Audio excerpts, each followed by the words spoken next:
Welcome to Passionate and Practical. This is going to be an awesome episode. I'm so excited to have a family friend on the show, Melanie Stimmell. I've known her we were trying to put it together, almost 20 years. She has been someone I've looked up to when it comes to faith, motherhood, and all things adoption and foster care. She has an amazing story of joy and sorrow, pain and brokenness and beauty, and God is in all of it. And recently she just took a job with Mosaic Church, our church, and she's doing adoption and foster care, community care coordinating. And she is going to share a little bit of her story about foster care to adoption to now helping other families that are in that world. So Melanie, thanks so much for joining us. Thanks very much for having me. I'm so excited. So Melanie, tell us first about your family. Tell us a little bit about what it looks like to be a mama to biological kids and adoptive kids and how you kind of got into that world. 4 biological kids, and we adopted a sibling group of 6. And how we got into that world was we came home from our honeymoon 30 years ago and got a call that our niece had been taken away from my husband's sister, and they needed someone to watch her. So we instantly became parents after just getting home from our honeymoon, and we had no idea how to parent. We were a hot mess. There was no doubt. Luckily, she turned out okay. But what we realized while we were watching our niece is that our system is really kind of messed up, and the kids really needed advocates to fight for them. And we made a commitment with her that we would be foster parents one day. So we went on to have our own little people, and three kids in, we started taking the foster parenting class and quickly found out we were pregnant with number 4. And so we kind of held off on that for a year. And as soon as number 4 was delivered, we started the classes and never looked back. So it's been about 19 years that we've been fostering. Along the way, we fell in love with a sibling group of 6 and adopted them. And over 100 kids have come through our doors, and we've learned to love in deep ways that we never thought was possible. That's incredible. I did not know that was kind of the start to your story was having kids, your niece come into your home. And so tell me a little bit about, tell me a little bit about your kids. I know you have 10 and plus a daughter-in-law recently. Yes. So tell us a little bit about your kids, their personalities, how they work together, and what are some of the things that you've learned about them along the way? Well, that's a big question because there's a lot of kids. My oldest, actually, I think one of the true treats that God has showed us through this journey is how my biological children have learned to love others and not judge others, and knowing that everybody has a beginning, and some of the beginnings are not as pretty as other beginnings, and that when you know that, and you know that your job is to pray over those kids and their parents, their biological parents, and God takes care of the rest. It's a peaceful place. It really is, because you don't have control over the outcomes. You just have control over the prayer and the love that you give them. Okay, so I'm about to hit you with a hard question. Oh, God. So as believers, we are told that we are supposed to take care of the orphan and the widow. Mm-hmm. And what do you say to a Christian that comes up to you and she's like, he or she says, Melanie, it's so awesome that you've stepped into foster care and adoption. I'm so happy for you. I could never do that because blank. Fill in the blank. You've heard it all. I have. Tell me the hard truth about what God has called us into and how you feel like you can invite others into this story because God has essentially called us all into caring for the orphan and widow. And obviously that takes, it looks at different ways for each person, but to say that I don't have a part in that, I don't think is an option for me as a Christian. I don't think it's an option. So what does it look like to fiercely and boldly call people into this world? Yes, I think people ought I actually think most people really believe that the only option is to take a child in. And that's not the only option, ever, ever, ever. Not everybody is made to be a foster parent, but everybody can help make a meal. Everybody can pray for a family. Everybody maybe can dial the phone number for a pizza. I think people forget that they can be a child mentor, they can be a prayer warrior, they can be an encourager, they can be just a phone call to a family that's going through a hard time with a child that just really, came into their home and their circumstances were not pretty before they came into their home. So I think people just, when they hear foster care, they only think of that one thing, like taking a child in, and they always say the same thing. Well, how can you love a child and then let them go? And how can you not? And how you love them can be in so many different ways. And I love that. I love sharing that with other people. And that's why my job at Mosaic is so perfect for me, because I'm creating communities, little teams that go in and serve a family and love on them. And yes, they may take them a meal. Yes, they may help with homework. Yes, they may fold laundry. They may drive some kid to a baseball game. There's so many ways. I think it's a slippery slope, because I think as soon as people start entering into this world, they fall in love and they're like, okay, sign me up. Maybe they start with taking a meal, but have you seen it where someone's like, no, I'll never do that, but I can make that phone call. I can bring a meal to a family, or I can help babysit for the kids. Then they end up in that world. Do you see it? Oh, I see it a lot. I love that part too. Those are the greatest stories that you get to share with people. They're like, we just woke up and said, God just really has called us, and we're going to do it.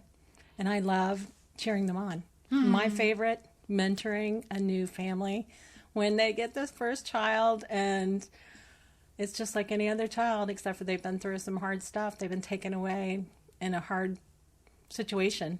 And it's just so fun to walk a new foster family through something. Yeah, I recently watched Instant Family on Prime Video. It was a lot of laughs, a lot of crying, and a lot of just really reminded my heart of the fact that this will be in some capacity part of our story. Mm-hmm. And I've always thought about adoption, and I've always kind of been open to that. But I'm just going to be honest, because this is a place to be real and honest and raw.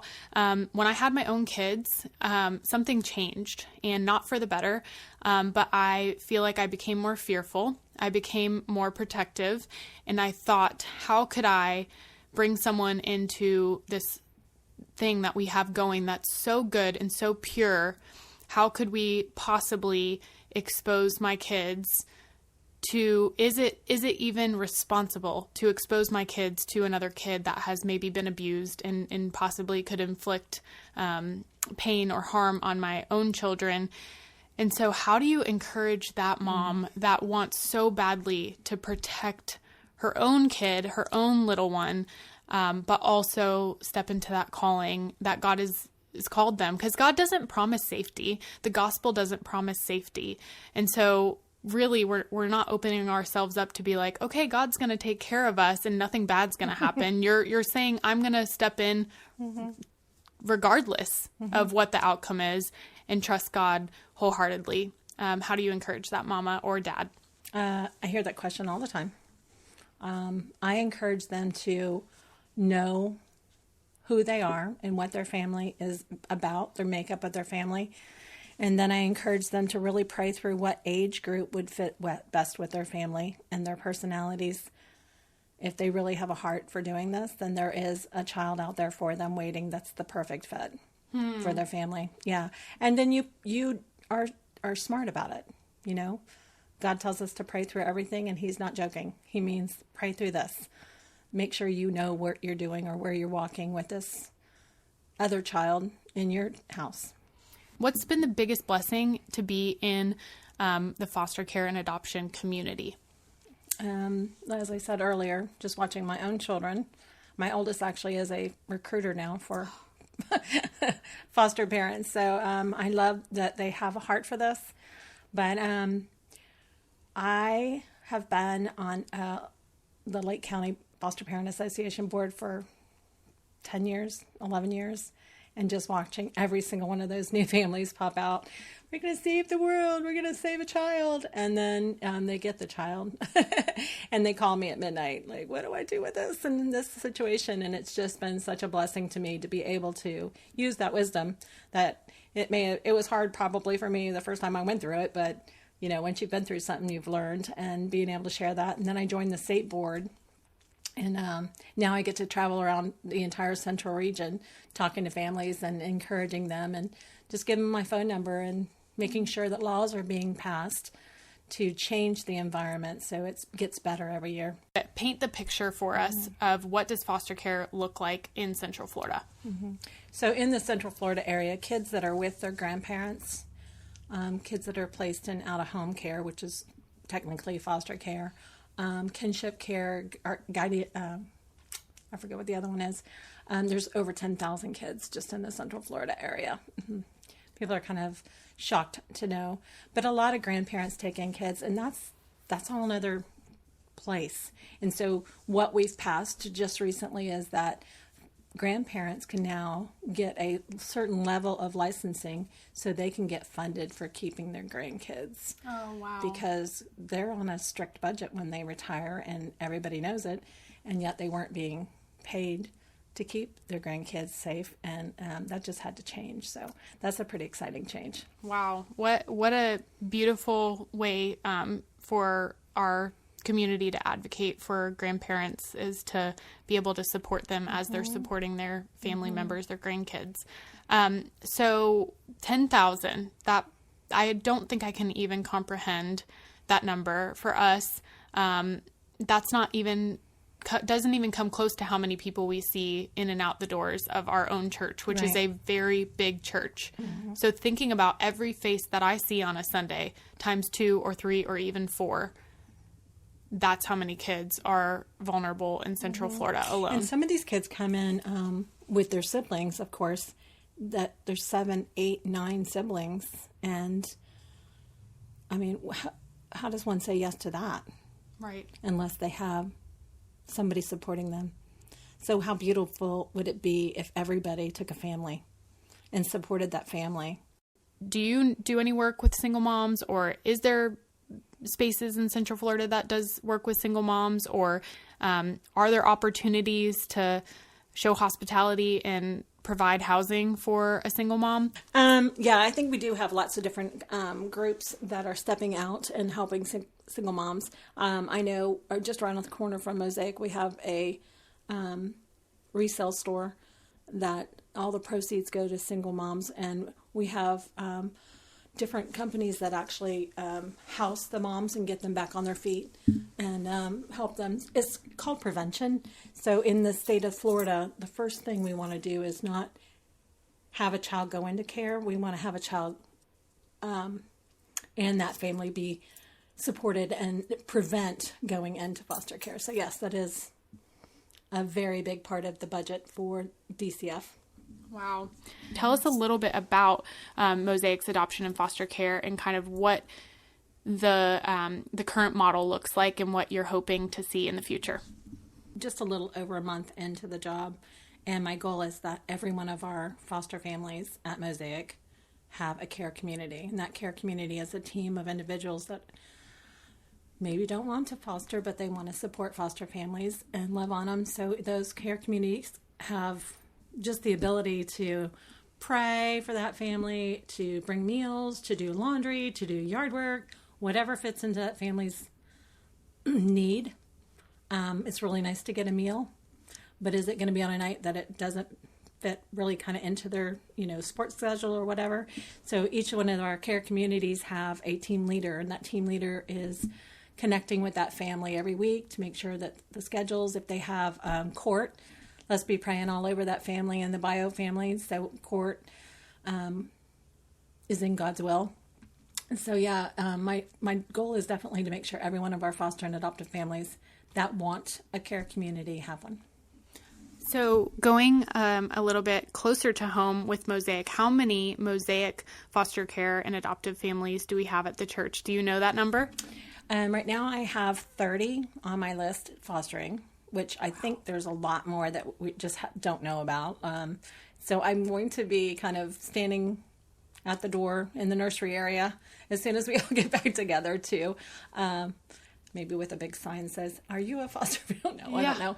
I'll have to get creative on that. I know we have over 200 families that have adopted from all over the world and that we have been reaching out to. I'm making sure that we call them every other week during this. And I'm going to put together a Zoom call for this Thursday evening to see if anybody wants to chat, because I know they all know each other. So, yeah, I think it'd be fun. That is incredible. I love that. I love that you're willing to stand outside of the childcare with a sign just to find out who else is fostering. I don't want to miss anybody. Yeah, and that's I think that is the beauty of this, is that something that so often can feel so heavy and hard and lonely. There is a community in Central Florida that is really thriving through the hardships and the hard stuff, because I love that our pastor from Stage, he is an adoptive parent. Him and his wife, they have 4 biological children and 4 adopted from Ethiopia, and he shares from the Stage that it's both equally beautiful and both equally brutal, he says. And so I don't think that this invitation is not an invitation into a community of sunshine and rainbows and butterflies, but it is real, and it is just a beautiful, beautiful. I mean, I watch these families from afar, and I just see the wisdom and the beauty and just how faithful these families are. Really, the word that comes to mind is faithful. Melanie, when I see you on a Sunday, I just think, there's my hero walking by. I know that you do a lot for this, for your family and for the community. And I think that is just amazing. And I'm so thankful and so honored to have you on the show talking about this. Is there anything that you might add to this? Like, if you were to invite someone into this space, I know we talked a little bit about that, but what is your invitation for, what is your why of your motivating factor for why you stepped in to foster care, and what God has kind of taught you personally through this? Yeah. Well, my why is basically God has called us all. I mean, that's just why He chose my heart. I'm just thankful. I think for every person that has a heart for children, listen to that. I think it's important to sit down and just have peace with Him, and He'll show you where you're supposed to fit in.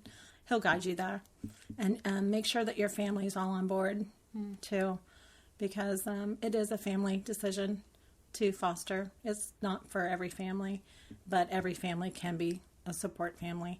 And anybody that really here, on this podcast that is interested in that can go to the Mosaic page, and there is an actual link. I'm interested in getting involved, and we can do a training and get them ready. That's awesome.